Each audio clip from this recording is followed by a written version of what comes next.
Hey there, everyone. Jacqueline Jax from AVA Live Radio. I'm here with the Behind the Music episode with A-Ron Da Ikon, and I'm excited because he's got a track to play for us at the end of this interview, so stay tuned for that. We're going to be talking about the hip-hop scene, though, especially in 2020, because so many changes have happened, and he is doing really well, actually. Hey there, how are you? I'm doing great. Thank you. Thank you so much for having me on. I appreciate the promotion and the love. Shout out to AVA Radio. Aw, you're welcome. Very, very much. It's nice to have you here. And, I'm even more excited for you with the success of your recent release because I think people have really been resonating with the song, don't you? Absolutely, absolutely. I must admit the difference between this song and previous songs. I took a different approach. And yeah, it's a different market. It's all about marketing your music. And social media and the TikToks and the Twitters, all that comes into play. And yeah, so this song is starting to catch a little bit of a buzz more than usual I would expect due to TikToks and the kids loving the catchy lyrics, the beat. Shout out to Prime Tracks. And really the marketing. Shout out to all my marketing team.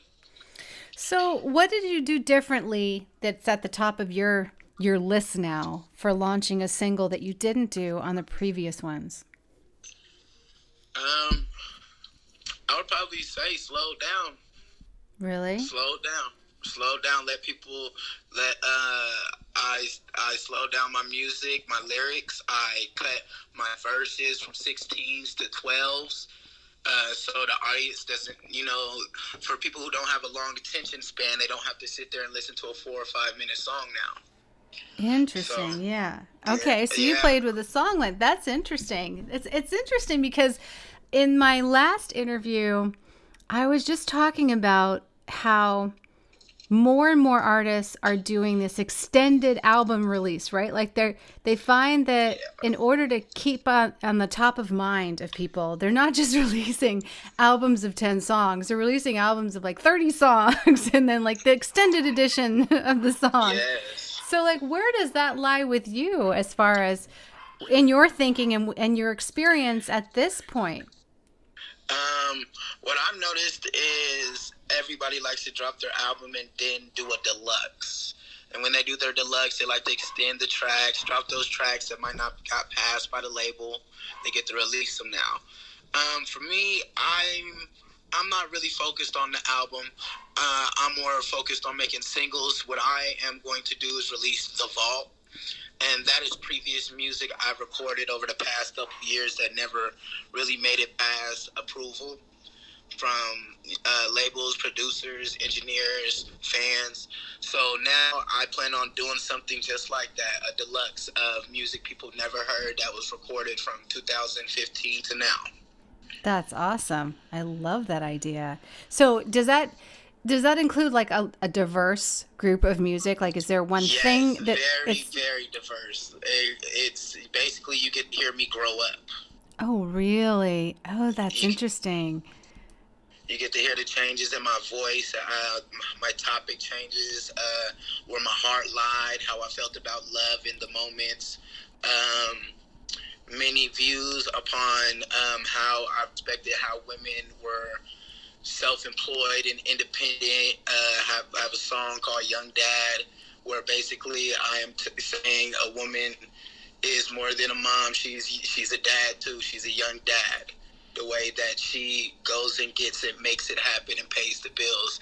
And that song never got approved. And now I'm going to be able to release it through The Vault. So now, are you still with a label? I was with Prime Tracks Last Laugh. I'm still connected to them, but no, I'm starting my own label, a High-Lou Boogie Records. I like that. Thank you. That's good. And yeah, so we're kicking off the new label, new logos, really just starting over in 2020. It's a different era.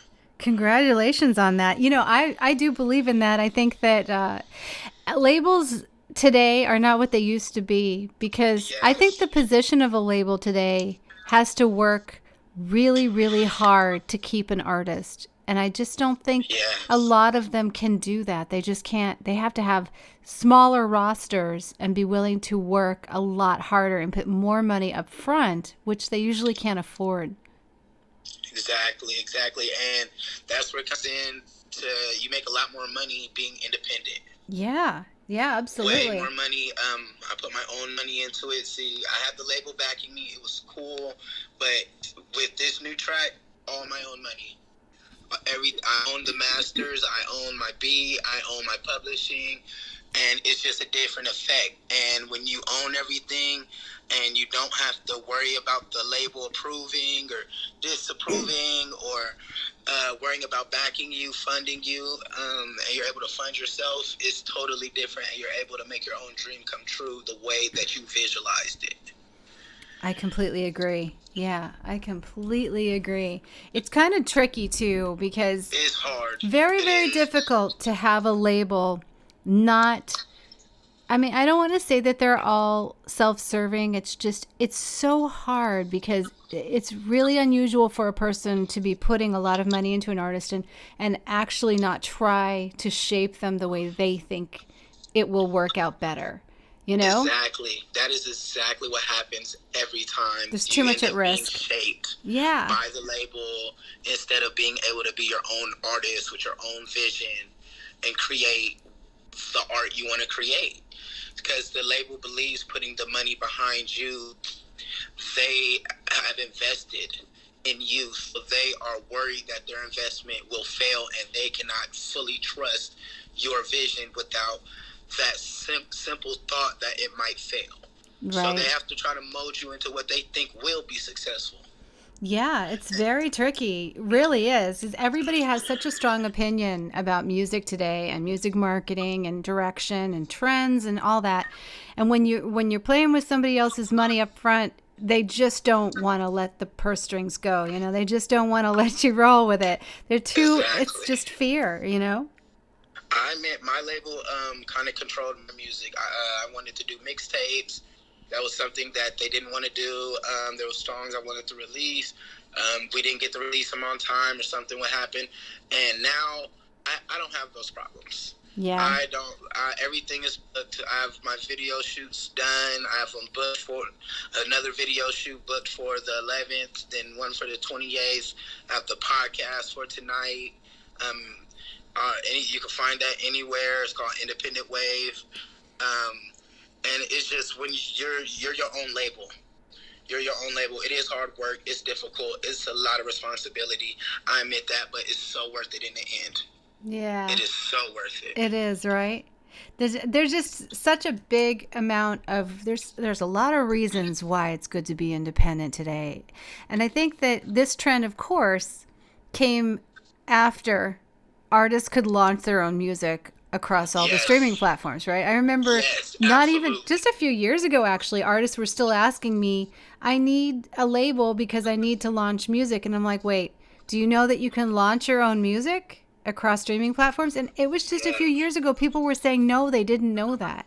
And There that was was only a couple of there was only a couple that actually did it. Uh, you back in the day, you had people were really using SoundCloud, Reverb Nation, and for me, I would go through CD Baby, and maybe there was one more other company, and that was it. And now there's so many streaming companies that you can go through to release your music, and it makes it so much easier for independent artists. I really do thank them so much because it was so. You're right. We were lost as artists. We would have songs and couldn't do anything with them, so people didn't know what to do. mhm. Maybe try to put them on a CD, and the CD era is gone. And so Yeah. that's we needed the streaming companies. Yeah. Yeah, the gatekeepers, right? It's Exactly. talk about the gatekeepers though. I was having a conversation just the other day about the streaming platforms because now we've got a new thing to face, of course. We've got artists who are focused on making music and haven't been able to focus on marketing music. So then when they go to look for ways to market music, the gatekeepers are now the curators of these playlists. But Yes. the problem with what I'm seeing so far that has evolved in the last year or so with the playlists is that the top playlists that were marketed now are so coveted that with 40,000 tracks launching every single day, they just can't play, they can't put everybody on them. But when I listen to them, they all sound the same. Yes. So I'm like, okay, why can't I discover music through playlists? I literally can't. Like, I'm telling you, I listen to like Pitchfork and just all the big ones, and they're all identical. And I'm like, what are you guys all launching the same music because that's where the plays are, or what's happening here? That's exact. I honestly think it's a controlled market. There's a controlled sound. Maybe somebody bought all of the big music blogs and they just didn't tell us. You know, like something happened the last 2 years. They're just keeping it a secret. So we think those are independent, but they're actually not. Yes. Because honestly, I have no clue because, like you said, everything sounds the same. And that is totally new. Yeah. That is something that never happened in the music industry. The whole music industry was based upon creativity being original. And originality is something that has became, I would say, extinct. Because I don't see it. I don't see it that much. I try to be myself. I try to be, original as possible. But I even notice sometimes, even with my own music, that sometimes I have to sound like those other people just for other people to listen, new fans, because they're stuck listening to this type of sound that they're not open enough to step outside their box. Yeah, I get what you're saying. I totally get what you're saying. I can say though that some of the mainstream artists now have really paved the way for, some openings. It's just a shame a lot of the larger independent blogs aren't going there. They just don't seem to be doing that enough. I can say though that I have run into some smaller boutique ones that are more like really specific on their genres. Like they follow trends. So literally I'll present them with music and maybe like last month they were doing one thing, but this month they don't want to do that anymore. They want to do something else, right? So then we have timing. We got timing, which can really just, come on. If you're making music and you're trying to figure out where to put it, it's really hard. That part's really hard because it's shifting so quickly. It is. Honestly, it's so hard to keep up with the shift. Yeah. To be an artist, it's so hard to keep up with the shift, and you never know what the next thing is. No. And you never know what is going to work, what isn't going to work. And that's why sometimes I wonder, is things controlled, or do artists fully have control on what's going to be the next trend? That's I one of think the things. There's some control, right? It seems at the very top, there is, of course, the big ones that are just running everything, right? But like in indie music, you don't have to win a Grammy in order to do well. You don't have to, like you can literally have a flourishing $100,000, $150,000 career on 1,000 true fans, so it doesn't take a lot. And that's where you see like Billie Eilish came out of nowhere, right? The Weeknd, they came out of nowhere. Now, of course, they're mainstream, so they're fighting. They're fighting now. They're fighting to stay in position, stay in control. Halsey, right? She never knew she was going to be a songwriter. Now she's huge. But once they get to that point, they shift and they now have to play a different game. But the rise of them is what we should really watch for, because the rise, that's what I love. Yeah, the original rise from a small niche and having that original take, that original take before it changes. That's what you can take as inspiration, because that's the real music business right there. It is. That is totally true. The rise. There's so many artists that I paid attention to the rise, and I was more interested in their rise to the fame and how hard they worked, and their message and their music is just different. It's different. And like you said, once they cross over and have to fight now, it's different music, different message, and it's just how it is with mainstream, because you do have that label behind you. But coming up as independent, watching their rise, that inspires me every time. Yeah. There's so many artists I can name that now they are mainstream, being played on the radio, but I was playing them before that, and I was obsessed with them. Right. And they really helped my music. Interesting. Okay, so I have a question for you then, since you're on that topic. I want to know, what made you become obsessed about their music? The relativity, how much I can relate to the lyrics. And one of the biggest things that because I love the 90s and early 2000s hip hop. So I will always be based off of lyricism. So when a person comes out and they're underground and their lyricism is better than what they're playing on the radio, I can't help but be obsessed. Because they actually are showing me more talent than what is being promoted to me through TV and commercials and on the radio. So yeah, I'd rather be obsessed with the talent and the real art form and the pain that I get to hear from this person through the rise. So you're talking about relevance, truth, authenticity, right? Because you only hear that before they turn mainstream. Once they turn mainstream, one of my favorites, Nicki Minaj. Perfect. I was so obsessed with Nicki Minaj while she was doing her mixtapes, while she was underground, and even with her first album, I still love Nicki Minaj. But during that struggle when she was spitting, I was obsessed. And that was why, because I felt her pain. I felt the relativity of what she's been through, or just her lyrics. That's just one example. There's so many more. But once you're mainstream, you have to make the music that the label needs to sell. You have different fans now. You're worldwide. So I understand there is a change that you have to do. But yeah, I get obsessed when they're able to spit that real truth, uncut, without approval of worried about controversial problems that might happen with the label. So now, what can you use from that for your own marketing? One thing I've used that I've noticed is be my own boss. Be my own boss. Because I was happy being under a label, and it was nice. But now I want my own. Yeah. I want to own everything. I want my own label. I see too much. I have a big vision, and I want it to come true, and I'm making it come true. I have reached certain totems, like certain levels, but we always can exceed whatever we desire. So now I want my own label. I want to own everything, all my publishing.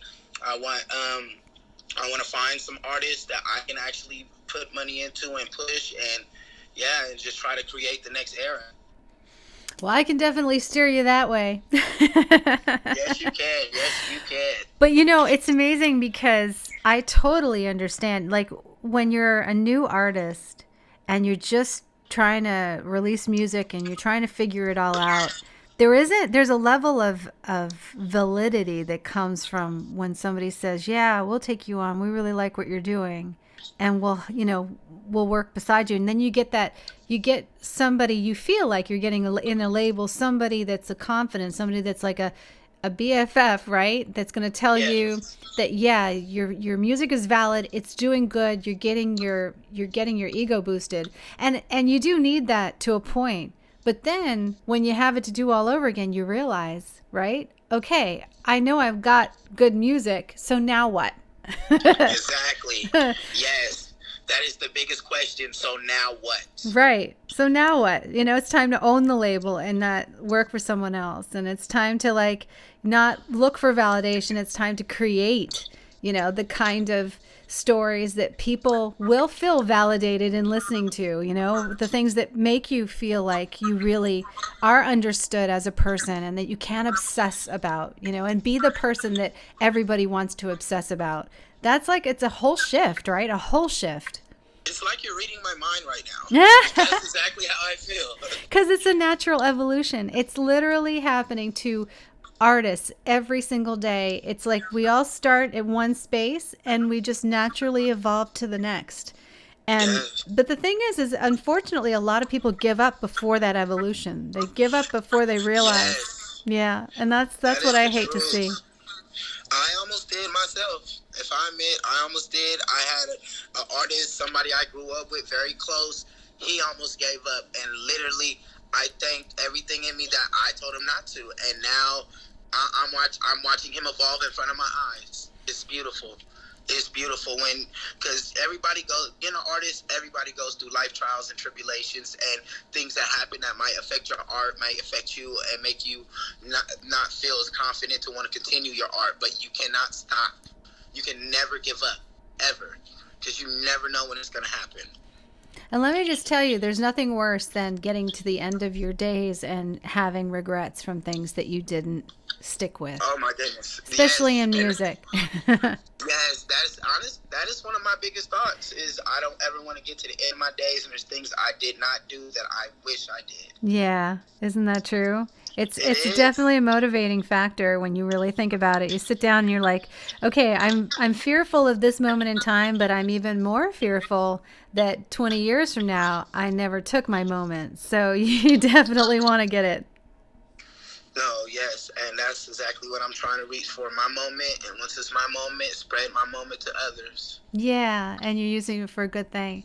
What do you want people most to know about you as and your music, and who you are? The biggest thing that I would want people to know is I may look this way, I may sound this way when I rap, but no matter where you come from, it matters where you're going.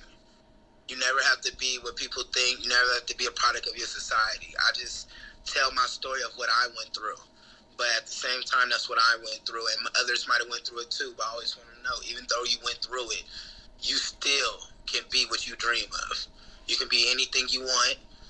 And anything you desire, you can have. You just have to reach for it and work hard for it. Just whatever product you are, whatever society you come from, doesn't matter.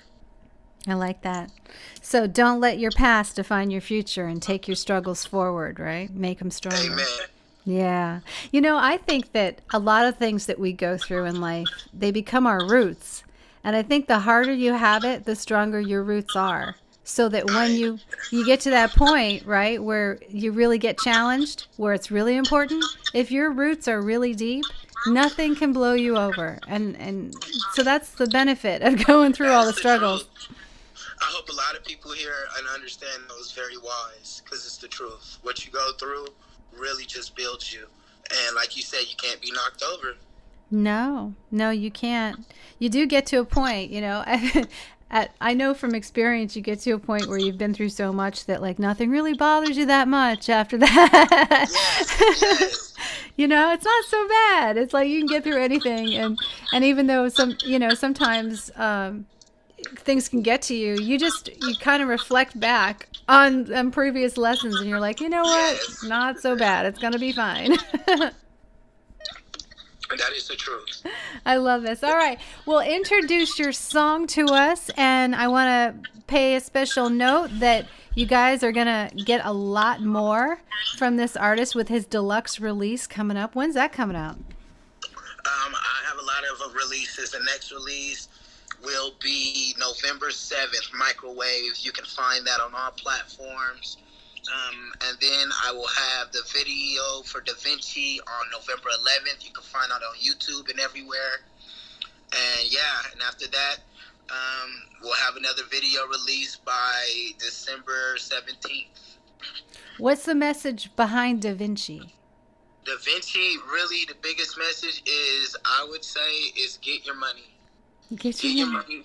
Pay your bills. COVID is killing us. Get your money.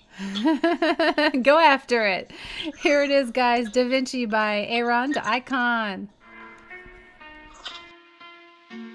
Prime Tracks Beats. Purchase your tracks now.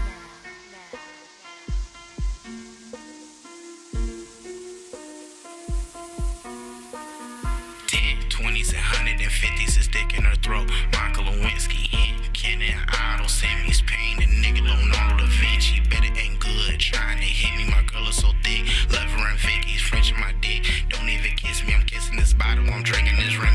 10, 20s, 10, 20s, 10, 20s, 150s, 10, 20s, 10, 20s, 10, 20s, 150s, 10, 20s, 10, 20s, 10, 20s, 150s. Dick in the throat. Michael Lewinsky. Pain. A nigga Leonardo Da Vinci. Bitches. Love a thug. Call me slut when I'm about to plug. Pulling up with that new sense. Bitch, nigga, I shoot shit. Take it top, now you ruthless. Bad bitch, say I'm stupid.